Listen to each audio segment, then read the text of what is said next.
दोस्तों आज के समय में ज़्यादातर देश वाटर ट्रांसपोर्ट पर डिपेंडेंट रहते हैं क्योंकि इसके जरिए एक ही बारी में बड़े पैमाने पर माल को ट्रांसपोर्ट किया जा सकता है। लेकिन जब कोई शिप या वेसल समुद्र में होती है तो उसको कई कठिनाइयों का सामना करना पड़ता है, जैसे कि समुद्री तूफान और ऊंची ऊंची लहरों का। लेकिन इसके अलावा भी कई अनएक्सपेक्टेड चैलेंजेस को भी फेस करना पड़ता है, जैसे कि पायरेट अटैक्स। और सोमालियन पायरेट्स इस काम के लिए दुनिया भर में मशहूर हैं। इंटरनेशनल मैरीटाइम ब्यूरो की एक रिपोर्ट के मुताबिक हर साल शिपिंग इंडस्ट्री को लगभग 16 बिलियन यूएस डॉलर्स का नुकसान उठाना पड़ता है। इस नुकसान में कई अलग अलग फैक्टर्स मौजूद होते हैं, लेकिन सबसे बड़ा फैक्टर पायरेसी पैदा करती है। पिछले कई हजार सालों से पायरेसी शिपिंग इंडस्ट्री के लिए एक बहुत बड़ी प्रॉब्लम रही है। पहले पायरेट्स इतने एडवांस नहीं हुआ करते थे, लेकिन अब मॉडर्न टेक्नोलॉजी की वजह से एंटी पायरेसी टेक्निक्स और वेपन्स के साथ साथ पायरेट्स भी एडवांस हो चुके हैं।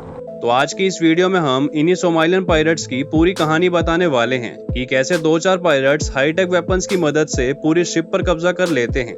इसके साथ साथ हम ये भी देखेंगे कि किस किस टेक्निक की मदद से शिप पर मौजूद क्रू मेंबर्स इन पायरेट्स का सामना करते हैं।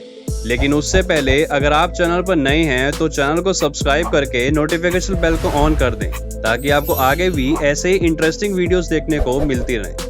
दोस्तों जैसे बोलते हैं ना कि अपने घर में तो कुत्ता भी शेर होता है, सेम उसी तरह सोमालियन पायरेट्स भी सिर्फ कुछ ही जगहों पर अटैक करते हैं, जिसमें से एक है सोमालियन सी, दूसरे नंबर पे आता है गाडाफी चैनल और तीसरी और सबसे इम्पोर्टेंट लोकेशन है गल्फ ऑफ एडन की, क्योंकि ज्यादातर शिप्स जिनको एशिया से यूरोप जाना होता है वो इसी गल्फ ऑफ एडन का इस्तेमाल करके स्विस कनाल के थ्रू मेडिटेरियन सी में निकलते हैं। पूरी दुनिया का एक बहुत ही बड़ा हिस्सा गल्फ ऑफ एडन को इस्तेमाल करता है, जिसमें सबसे ज्यादा ऑयल ट्रांसपोर्ट वेसल्स होती हैं और यहीं पर सोमालियन पायरेट्स के हमलों का सबसे ज्यादा खतरा रहता है। सोमालियन पायरेट्स सबसे ज्यादा गुड्स ट्रांसपोर्ट वेसल्स पर अटैक करते हैं, क्योंकि एक तो इन शिप्स में बहुत ही कीमती सामान होता है और दूसरा इन शिप्स में कम से कम क्रू मेंबर्स होते हैं। ज्यादातर पायरेट्स का टारगेट शिप के क्रू मेंबर को मारना नहीं, बल्कि शिप पर अपना कब्जा जमा कर शिपिंग कंपनी से लाखों डॉलर्स की डिमांड करना होता है। ये एक दो बोट पे नहीं बल्कि कई बोट्स पर सवार होकर आते हैं, जिसमें पायरेट्स की तादाद हजारों में भी रिकॉर्ड की जा चुकी है। सबसे पहले तो ये जहाज के करीब पहुंचकर गोलियों से कैप्टन को डराते हैं ताकि कैप्टन शिप को रोक दे। उसके बाद ये शिप पर चढ़ने के लिए ग्रैपलिंग हुक का इस्तेमाल करते हैं। ऊपर चढ़ने के बाद ये सबसे पहले कैप्टन और क्रू मेंबर्स को हॉस्टेज बनाते हैं और फिर पूरी शिप पर कब्जा जमा लेने के बाद ये शिपिंग कंपनी से लाखों डॉलर्स मांगते हैं। लेकिन आज के जमाने में इन पायरेट्स का शिप पर कब्जा जमा पाना बेहद ही मुश्किल होता है, क्योंकि इन शिप्स में मॉडर्न जमाने के एंटी पायरेसी टेक्निक्स का इस्तेमाल किया जाता है। जैसे कि जब किसी कैप्टन को दिखाई देता है कि पायरेट्स उनके करीब आ रहे हैं तो सबसे पहले उनको करीबी कोस्टल सिक्योरिटी को इन्फॉर्म करना होता है। कोस्टल सिक्योरिटी को इन्फॉर्म करने के बाद कैप्टन जहाज की स्पीड को बढ़ा देते हैं, जिसकी वजह से शिप बड़ी बड़ी वेव्स पैदा करती है, जिससे पायरेट्स की छोटी मोटी बोट को शिप के करीब आने में बेहद ही मुश्किल होती है।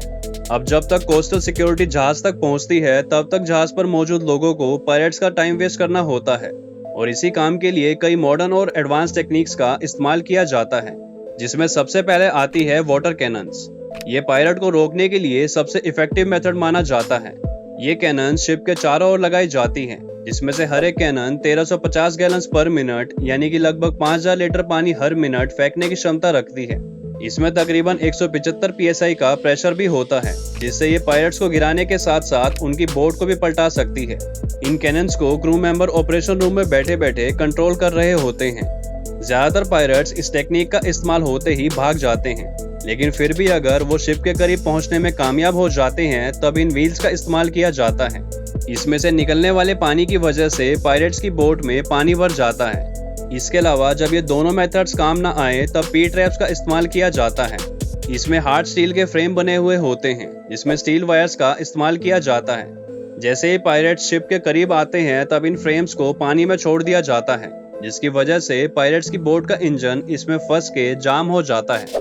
इसके अलावा लॉन्ग रेंज एकॉस्टिक डिवाइसेस का भी इस्तेमाल किया जाता है, जिससे बेहद ही हाई फ्रिक्वेंसी की साउंड जनरेट होती है, जो कि 5 किलोमीटर तक सुनाई देती है। इसके अलावा कई शिप्स में पायरेट अटैक के दौरान इलेक्ट्रिक वायर्स लगा दी जाती हैं। इसमें कम वोल्टेज का करंट होता है, लेकिन इसे गीले हाथों से पकड़ पाना बेहद ही मुश्किल होता है। तो दोस्तों इस तरह शिप पर मौजूद क्रू मेंबर्स इन टेक्निक्स का इस्तेमाल करके पायरेट से मुकाबला कर पाते हैं। उम्मीद करता हूं कि आज की ये वीडियो भी आपको इन्फॉर्मेटिव लगी हो। वीडियो पसंद आई तो लाइक और शेयर जरूर करें और ऐसे ही इंटरेस्टिंग वीडियोस देखने के लिए चैनल को भी जरूर सब्सक्राइब करें। जल्द ही मिलेंगे एक और बेहतरीन वीडियो के साथ। Till then, as always, keep learning and keep growing.